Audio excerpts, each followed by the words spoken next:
एक सुंदर और शांत गांव के किनारे एक छोटी सी झोपड़ी में रामू नाम का एक लकड़हारा अपनी पत्नी शांति और प्यारी सी बेटी मुनिया के साथ रहता था। रामू हर दिन जंगल जाकर लकड़ियां काटता और उन्हें बेचकर अपने परिवार का पेट पालता था।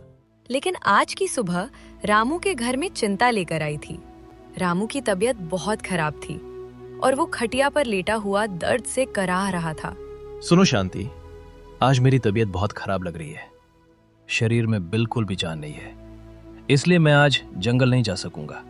मुझे आज घर पर ही रहकर आराम करना होगा। इतना कहकर रामू करवट लेकर सो गया। लेकिन शांति के माथे पर चिंता की लकीरें खिंच गईं। उसे खाना बनाने के लिए चूल्हा जलाना था और घर में लकड़ी का एक भी टुकड़ा नहीं था। वो मन ही मन में सोचते हुए बोली, इनकी तबीयत तो खराब है, पर बच्चों को भूखा कैसे रख सकती हूँ। मुनिया कल रात से ही भूखी है। आज मुझे खुद ही जंगल जाकर कुछ लकड़ियां लानी होंगी। कम से कम आज हमारे घर का चूल्हा तो जलेगा। मुनिया बेटी, तुम पिताजी के पास ही रहना। मैं जल्दी से जंगल से लकड़ियां लेकर आती हूँ। जी माँ, आप जल्दी आना। शांति अपने घर से तेजी से निकली और घने जंगल की ओर चल पड़ी। जंगल में कुछ दूर चलने पर ही उसे अपने गांव के काका हरी मिल गए, जो जड़ी बूटियां ढूंढने आए थे। उन्होंने जब शांति को इस खतरनाक जंगल में अकेले देखा तो वे हैरान रह गए और बोले, अरे शांति बेटी, तुम यहाँ इतनी दूर इस घने जंगल में अकेली क्या कर रही हो? क्या तुम्हें पता नहीं है कि यहाँ कितने जंगली और खूंखार जानवर घूमते रहते हैं? जाओ, अभी के अभी अपने घर लौट जाओ। शांति ने अपनी नम आंखों से काका की ओर देखा और बोली, काका, रामू जी की तबीयत बहुत खराब है।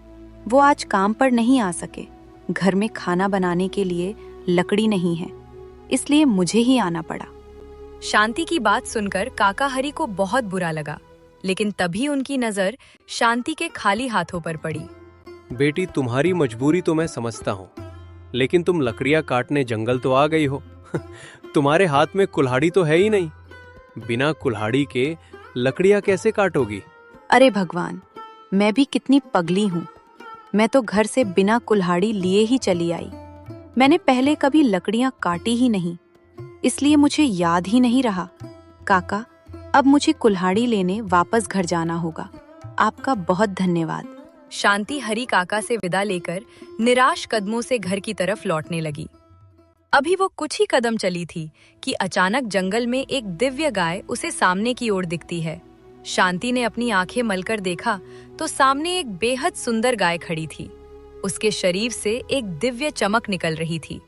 शांति आश्चर्यचकित होकर बोलती है, अरे, ये गाय इस भयंकर जंगल में कहाँ से आ गई? और ये तो कोई साधारण गाय नहीं लग रही है।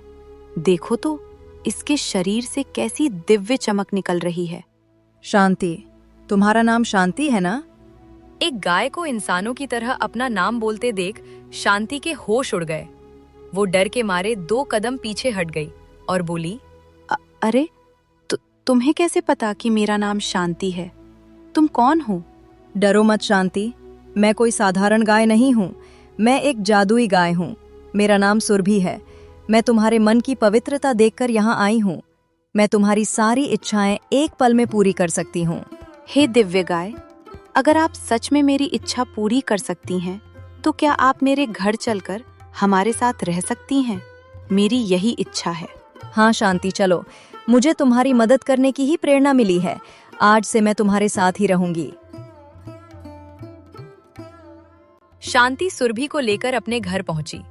घर के आंगन में इतनी सुंदर और चमकती हुई गाय को देखकर छोटी मुनिया खुशी से उछल पड़ी। वाह माँ, कितनी सुंदर गाय है। क्या ये हमारे साथ रहेगी? हाँ बेटी, सुरभि, तुम आज से यहीं पर रहना। यही अब तुम्हारा घर है। मुझे ये स्थान बहुत पसंद आया शांति। शांति तुरंत घर के अंदर गई, जहाँ रामू अभी भी खाट पर लेटा था। उसने उत्साह से रामू को जंगल में हुई सारी घटना और जादुई गाय के बारे में बता दिया। शांति, अगर ये गाय वाकई जादुई है तो तुम उससे ये क्यों नहीं बोलती कि वो मुझे ठीक कर दे? मेरी ये बीमारी दूर कर दे ताकि मैं फिर से काम कर सकूं। शांति ये बात सुनकर बहुत खुश हुई और बोली, आपने बिल्कुल सही कहा। मैं अभी जाकर सुरभि से प्रार्थना करती हूँ। शांति दौड़कर वापस आंगन में आई। उसने सुरभि के सामने हाथ जोड़े पूरी श्रद्धा से प्रार्थना करने लगी। हे जादुई गाय माता, आपने कहा था कि आप मेरी हर इच्छा पूरी कर सकती हैं। कृपया मेरी एक छोटी सी इच्छा और पूरी कर दीजिए। तुम जल्दी बताओ तुम्हारी क्या इच्छा है शांति, लेकिन याद रहे मेरी एक शर्त है। मैं केवल वही इच्छा पूरी कर सकती हूँ जो धर्म के अनुकूल होगी, जो किसी के भले के लिए होगी। धर्म के विरुद्ध मैं कोई काम नहीं करती। माता, मेरी इच्छा पूर्ण रूप से धर्म के अनुकूल है। मेरे पति बहुत दिनों से बीमार अवस्था में हैं। वो दर्द से तड़प रहे हैं। मेरी यही इच्छा है कि आप उन्हें पूरी तरह से ठीक कर दें। तुम्हारी यह इच्छा धर्म के अनुकूल है शांति। जाओ, मैंने तुम्हारे पति को पूरी तरह से रोग मुक्त कर दिया है। अब वह बिल्कुल स्वस्थ हैं। शांति खुशी से भर उठी और दौड़कर घर के अंदर गई। अंदर जाते ही वो खुशी से रो पड़ी। उसने देखा कि उसका पति रामू, जो कुछ देर पहले खटिया से उठ भी नहीं पा रहा था, वो आराम से खटिया के पास खड़ा हुआ था और उसके चेहरे पर एक नई चमक थी। हे भगवान, ये तो सच में चमत्कार हो गया। यह सब उस दिव्य गाय माता का ही आशीर्वाद है। स्वामी, हमें इसी समय बाहर जाकर सुरभि माता का धन्यवाद करना चाहिए। दोनों पति पत्नी तुरंत घर के बाहर आए और सुरभि के सामने नतमस्तक हो गए। हे दिव्य गाय माता, आपका कोटि कोटि धन्यवाद। आज आपकी वजह से मेरे पति बिल्कुल ठीक हैं। आपने हमारा घर उजड़ने से बचा लिया। हाँ माता, ये वाकई एक चमत्कार है। ऐसा उपकार कोई आप जैसी पुण्यशाली आत्मा ही कर सकती है। आपका बहुत बहुत धन्यवाद। धन्यवाद मेरा नहीं, उन परम पिता प्रभु का कीजिए रामू, जिनकी कृपा से ये सब संभव हुआ है। हमेशा अच्छे कर्म करते रहो। इस घटना के बाद कुछ दिन शांति से बीत गए। रामू अब बिल्कुल ठीक था, लेकिन इंसान का मन बड़ा चंचल होता है। घर में खाली बैठे बैठे रामू के मन में आलस और लालच ने जन्म ले लिया। उसने सोचा, जब मेरे घर में साक्षात चमत्कार मौजूद है तो मैं पसीना क्यों बहाऊं? मैं रोज रोज लकड़ियां काटने क्यों जाऊं? क्यों न गाय से कोई ऐसा वरदान मांग लूं जिससे हमारी गरीबी हमेशा के लिए दूर हो जाए और मुझे काम ही ना करना पड़े। रामू तुरंत घर के बाहर सुरभि के पास गया और बोले, हे गाय माता, आप तो देख ही रही हैं कि हमारी क्या स्थिति है। हमारे घर में ठीक से चूल्हा भी नहीं चलता और खाने को अनाज भी नहीं रहता। आप तो दिव्य हैं। कृपया हमारी ये दरिद्रता हमेशा के लिए दूर कर दीजिए। सुनो रामू, मैं तुम्हारी दरिद्रता दूर कर सकती हूँ। मैं तुम्हें ये दिव्य मटका प्रदान करती हूँ। इसमें से तुम जब चाहो, जितनी चाहो, धन की पोटलियां निकाल सकोगे। सुरभि ने संकल्प किया और एक बेहद खूबसूरत नक्काशीदार मटका रामू के सामने प्रकट हो गया। लेकिन मेरी एक बात ध्यान से सुनना, मैं तुम्हें सावधान कर रही हूँ। इस धन का उपयोग केवल अपनी जरूरतों, अच्छे कार्यों और दान पुण्य के लिए करना। कभी लोभी मत होना और न ही इस धन का अभिमान करना।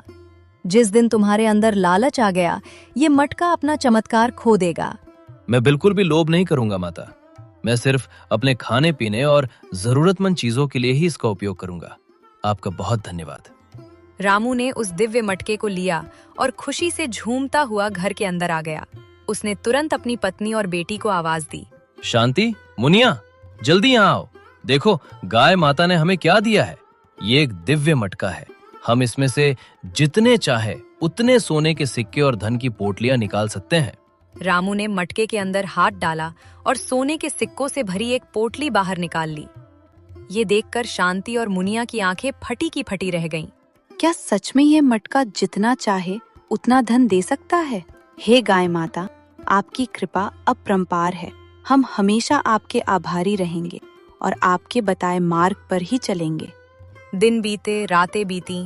दिव्य मटके से निकले धन ने रामू के रहन सहन को पूरी तरह बदल दिया। लेकिन उस धन के साथ ही रामू के मन में अहंकार ने भी अपना घर बना लिया। अचानक उनके दरवाजे पर एक गरीब आदमी आया और बोला, कोई है? बाबूजी, मेरी मदद करो। मैं कई दिनों से भूखा हूँ। भगवान के नाम पर मुझे कुछ खाने को दे दो। मुझ पर दया करो। रामू, जो अब अहंकार सिर लेकर बैठा था, वो अचानक गुस्सा होकर बाहर आया और बोला, कौन है बे तू? कहां से आ गया मेरे घर के सामने गंदगी फैलाने? भाग यहाँ से। यहाँ कोई लंगर नहीं चल रहा है। मेरे पास तेरे जैसों के लिए कुछ नहीं है, निकल यहां से। रामू ने दीनू को तुरंत वहां से भगा दिया। आंगन में खड़ी सुरभि ये सब देख रही थी। वो मन ही मन अत्यंत दुखी होकर बोली, जिस बात का डर था वही हुआ। रामू को अब अपने धन का घमंड हो गया है। उसने एक भूखे को अपने दरवाजे से भगा दिया। अब इसका अहंकार भी नष्ट होगा और वह दिव्य मटका भी। रामू गुस्से में बड़बड़ाता हुआ वापस कमरे में गया। उसका मन अब पूरी तरह से लालच के नियंत्रण में था। वो मटके के सामने बैठ गया। ये मटका हर रोज मुझे थोड़ा थोड़ा धन देता है। इसके अंदर तो अथाह खजाना भरा होगा। अगर मैं इसे फोड़ दूं तो सारा का सारा धन एक साथ बाहर आ जाएगा। फिर मैं इस गांव का सबसे बड़ा राजा बन जाऊंगा। स्वामी, ये आप क्या कह रहे हैं? ये इस दिव्य मटके और सुरभि माता का घोर अपमान होगा। माता ने कहा था कि लालच मत करना। कृपया आप ऐसा अनर्थ मत कीजिए। तुम शांत रहो, तुम्हें कुछ नहीं पता। रोज रोज थोड़ा धन निकालने से अच्छा है कि एक ही बार में सब निकाल लो और हम एक महल बना लें। लालच में अंधे हो चुके रामू ने शांति की एक ना सुनी और मटके को जमीन पर मारने ही वाला था। तभी मटका अपने आप वहां से अदृश्य हो गया। रामू के पैरों तले जमीन खिसक गई। वो धुआं फुआ होकर बाहर गाय के पास दौड़ा। मुझे माफ कर दो गाय माता, मुझसे बहुत बड़ा और अक्षम्य अपराध हो गया है। मेरा मटका गायब हो गया। मैंने तुम्हें पहले ही चेतावनी दी थी रामू कि अहंकार और लोभ मत करना। तुमने उस गरीब भूखे व्यक्ति को भगाया, तभी मैं समझ गई थी कि तुम्हारा विनाश नजदीक है। तुमने अपने लालच में उस दिव्य मटके को भी तोड़ दिया। अब तुम इसी योग्य हो। मैं अब इस घर में एक पल भी नहीं रह सकती। इतना कहकर सुरभि माता वहां से अंतर ध्यान हो गई। रामू बस खड़ा होकर अपने लालच और अहंकार पर आंसू बहाता रह गया। उसने अपना सब कुछ खो दिया था। इंसान को कभी भी अपनी संपत्ति और सुख पर अहंकार नहीं करना चाहिए।